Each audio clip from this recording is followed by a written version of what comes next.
Heading off for an adventure today.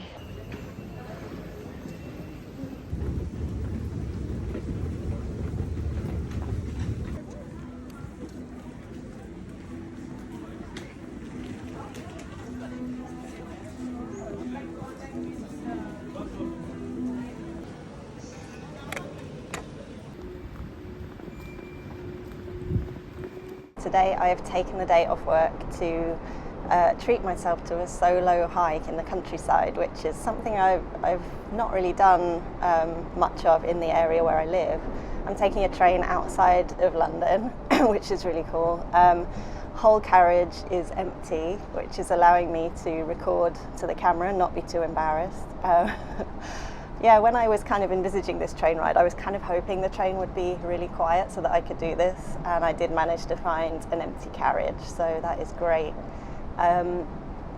Yeah, basically I have a big hiking trip coming up in the spring with two of my really good friends, and we like to do some sort of practice hikes leading up to these things. And I was talking to one of my friends about how we never really do things by ourselves much anymore. When you're sort of in a long-term relationship or whatever, or you're a busy working adult, sometimes you don't really think to do things by yourself and just for yourself and for fun. So we agreed that we would, in the month of February, we would each do a solo hike somewhere. So today is the day.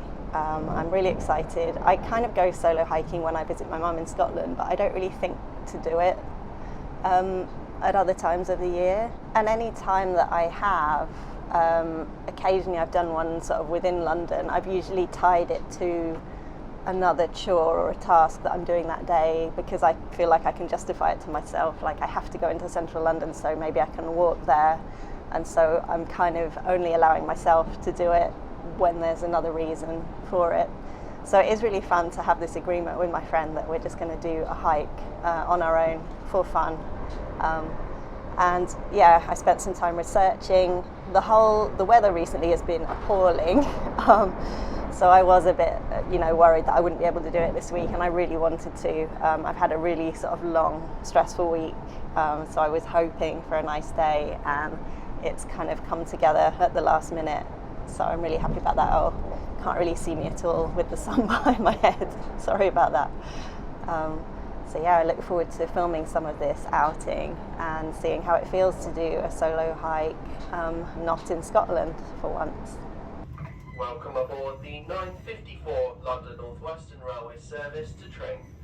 This service calls at Harrow Wealdstone, Watford Junction, Hemel Hempstead, Berkhamsted and Tring, with an expected arrival time in Tring at 10:32.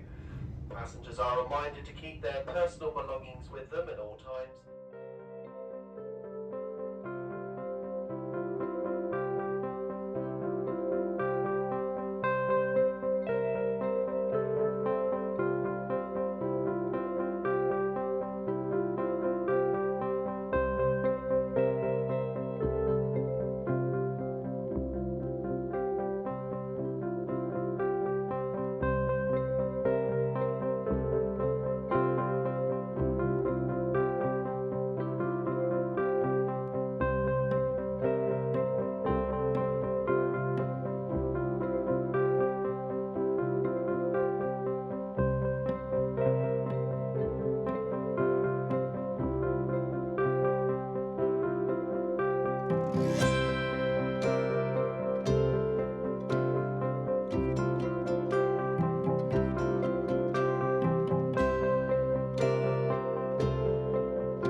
So I thought I would stop in this slightly sheltered area here just to give you an update on the walk so far.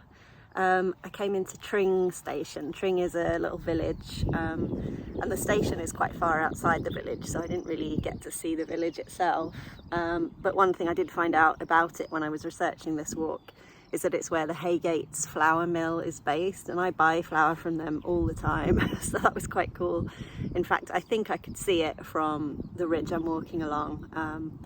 Well, I'm not entirely sure, but I think that was it. And there was a little old-fashioned windmill not too far away as well. It was a bit small to try and film it, but it was nice to see there was still an old windmill there as well. So I came out of Tring station. There was an annoying sort of stretch of road walk for a bit, but quite quickly I got off onto a path past a farm and started climbing uphill. So this area is the Chiltern Hills, which is an area of outstanding natural beauty in the UK. And it's an escarpment, which means a sort of a long ridge where there's a change in elevation between two bits of land. So there's quite lovely views kind of going off to the side. And I've just started along the ridge walk now. I think the second half of my walk is going to be kind of like a woodland walk, and that woodland is quite famous in the right season for bluebells. Unfortunately, it's February now, and I think it's way too early for bluebells, but if I really enjoy this walk, I'm planning on coming back a little bit later in the spring maybe. Can't believe this weather. I really did want to do this walk this week, and the forecast last week was for rain every single day, apart from Monday. Monday was going to be really nice, but I stayed up Sunday night until 4 a.m. to watch the Super Bowl, so I definitely couldn't walk on a Monday. So yeah, I was a bit depressed looking at the forecast and thinking it's not going to happen. But then towards the end of the week it started clearing up, and yeah, I could not have hoped for better weather. I was even thinking, you know, if it's just a little bit rainy, maybe I'll just do it anyway. But I do love the sun. The sun always makes me feel really happy, so I'm glad that it's sunny today. So yeah, I'm going to continue walking along this ridge for a bit and see what I find.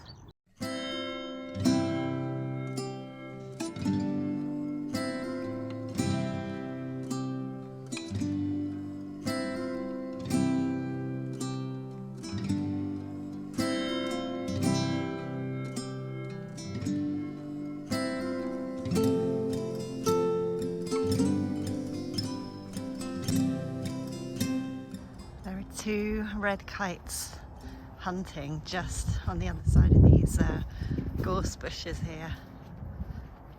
Let's see if they're still there.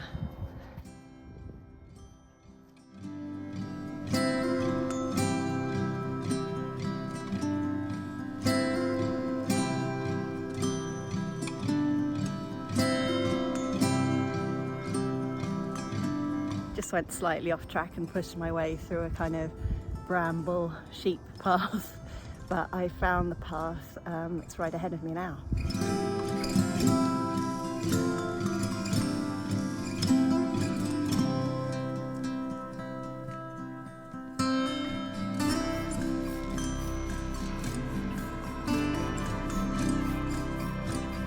Thank goodness for hiking poles, honestly. When it's really muddy like this, really slippery, I think they really help me not fall on my face. I'm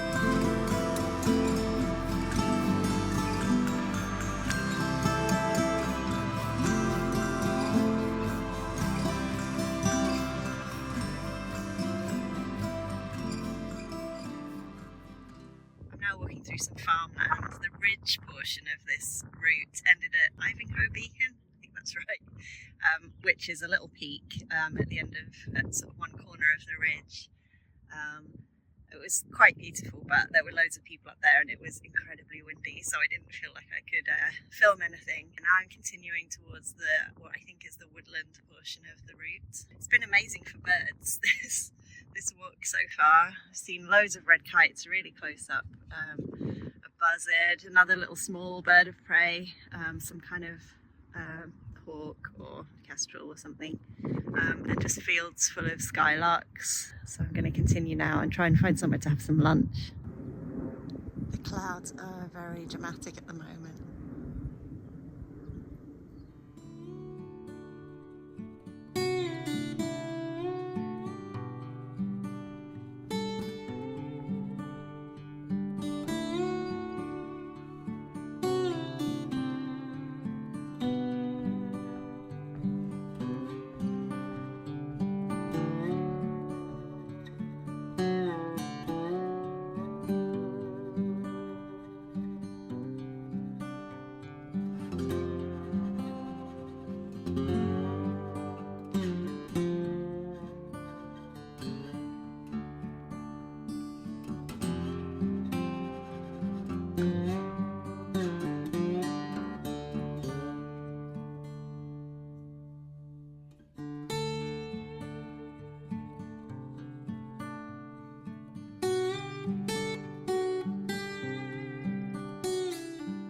I'm really enjoying walking through this cedar plantation. It's pretty cool. The branches make really cool kind of sweeping shapes. Heading towards a village called Ringshaw, and then shortly after that there's one called Little Gaddesden, I think. So we'll see what those villages are like. And then I think there's a big woodland stretch on my way back to Tring station.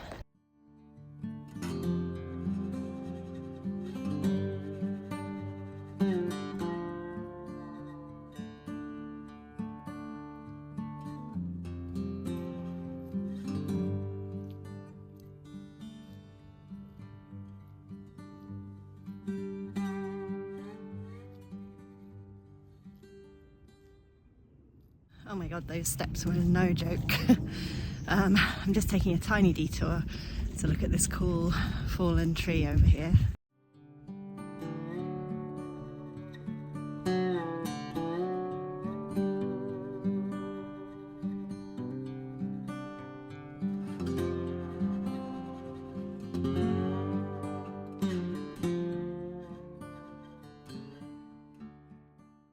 I just a second ago spotted what I thought was a deer footprint, and then I've just seen the herd over that way.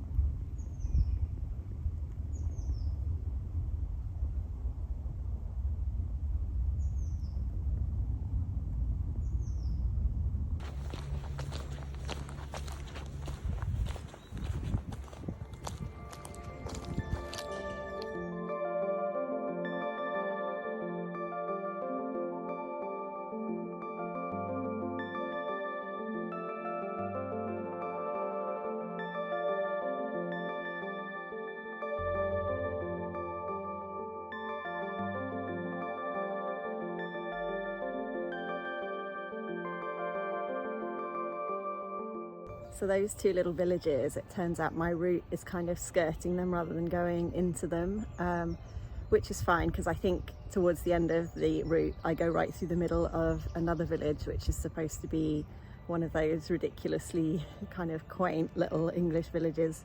So I don't feel like I need to go into multiple of those today. So yeah, I'm just kind of walking through this bit as fast as I can to try and get to the next woodland bit. Just at the moment walking past some really posh kind of manor houses and farmhouses and things. I still haven't had lunch. It's getting later and later.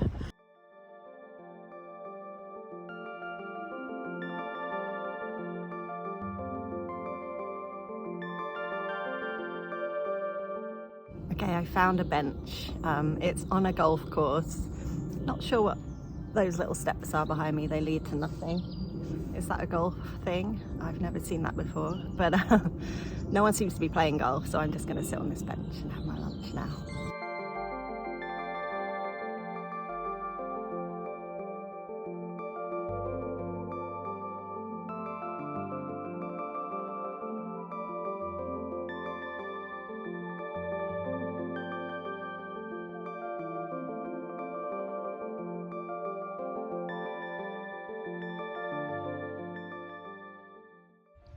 I knew it was going to be muddy because it has been non-stop raining for weeks, but yeah, it's been very muddy. My boots have still not leaked though. The only place to hold the record for ever having made my boots leak was Wales last year. I mean, I've gone into some wet bits kind of above the laces today and it's still not leaked, so that's something at least.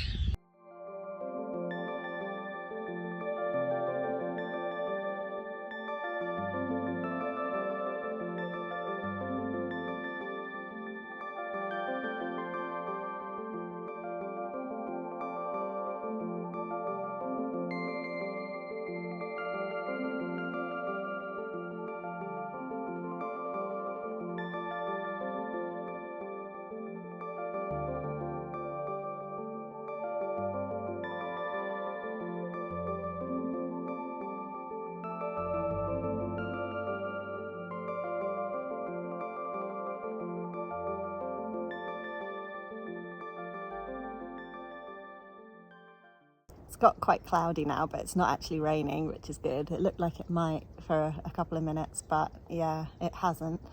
I was just reading a little bit of history about this area, so I thought I would try and tell you about it before I've forgotten all the details.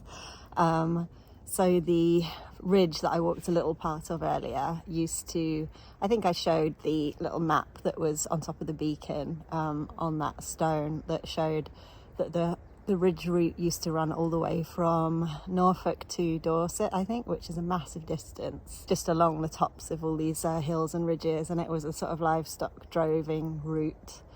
And I think only sections of it still are there now. But shortly after that, when I walked through the cedar plantation, that's a whole sort of area called the Ashridge Estate. And there was a guy that owned that at one point in history. Don't ask me when, because I don't remember dates at all. He was a duke, and he was very big in canals. So he was into building canals, and he was responsible for engineering this thing that was a huge hit at the time, because it was an aqueduct going over a river that was navigable by canal boat. So it was kind of like a canal going over a river, and no one had ever done anything like that before. So he was very famous for that. The Canal Duke, he's known as. I think it would be quite cool to do this walk at a different time of year and see how it looks with the leaves out.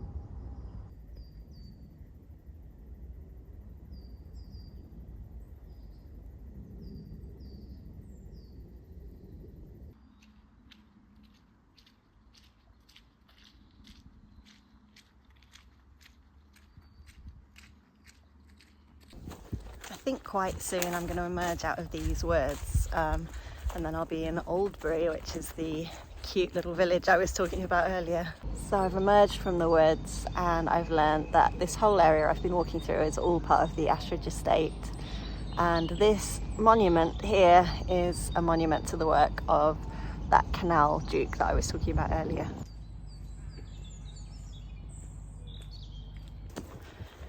I think now I'm just walking down this slope towards the village, which I think I can see over there.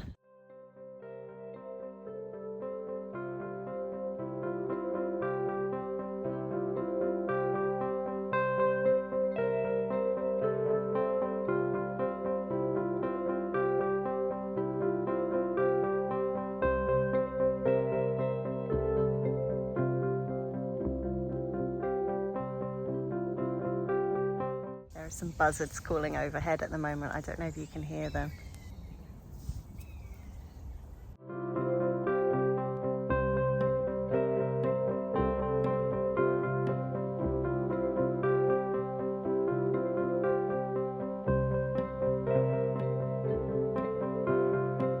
Standing by the pond in Oldbury, and I had read that this village has a set of old stocks, and I was wondering where they were, and I googled it, and then I eventually found that they were literally 2 meters from where I was standing. So I'll take you to see them.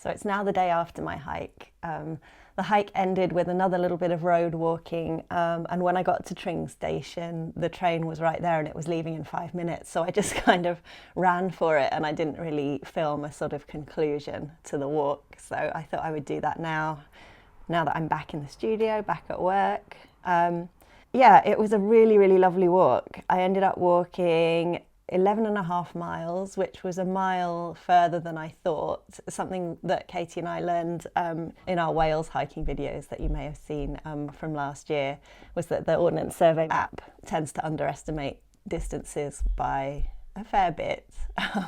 So I had mapped it out on that app and it had said 10.5. It was more like 11.5, but I still did it in 5 hours, which was the time estimate. So I was quite tired by the end. My brain was a bit foggy and I just ended up not recording anything, running for the train, getting home and having some dinner. But yeah, I really enjoyed it.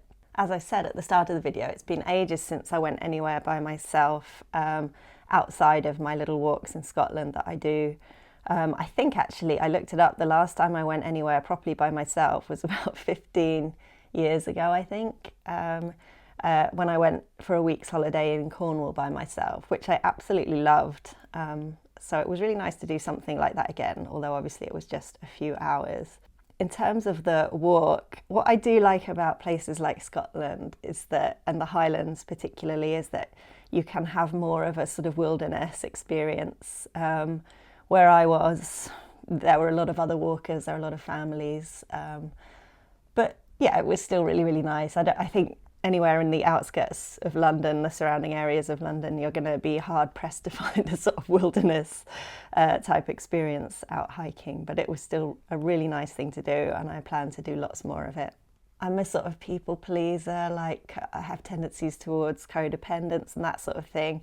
So I think when I'm with other people, I tend to be very focused on those other people, to the point where I find it hard to sort of be in the moment and fully enjoy the environment in a way that I can do when I'm on my own.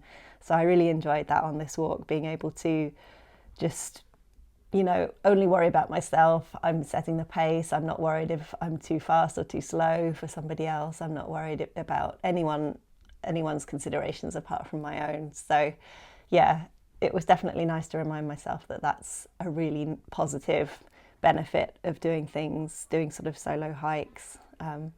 So yeah, I can't wait to do some more of them. Another reason why I kind of felt okay about taking the day off work, I'm quite busy at the moment, drawing a graphic novel. Anyone that doesn't know, I make graphic novels for a living, among other things. I also work in publishing. And at the moment I'm working on this book where I'm working quite hard to try and finish it this year, and I'm at the colouring stage. And just over the last, few weeks, I've been getting a little bit of RSI, repetitive strain sort of pain in my hand. So that was another reason why I kind of felt like taking a day off might be a good idea, just to completely rest my hand for a full day. And it's definitely, I think it's good just for the body in general to kind of exercise, rather than being hunched over, sort of sitting in a chair all day drawing. But yeah, and I thought I would close the video by showing Procreate, which is the drawing program I use for my work at the moment. It allows you to export time-lapse video of your work. So I thought I would end this episode showing a time-lapse of me colouring one of the spreads from my book.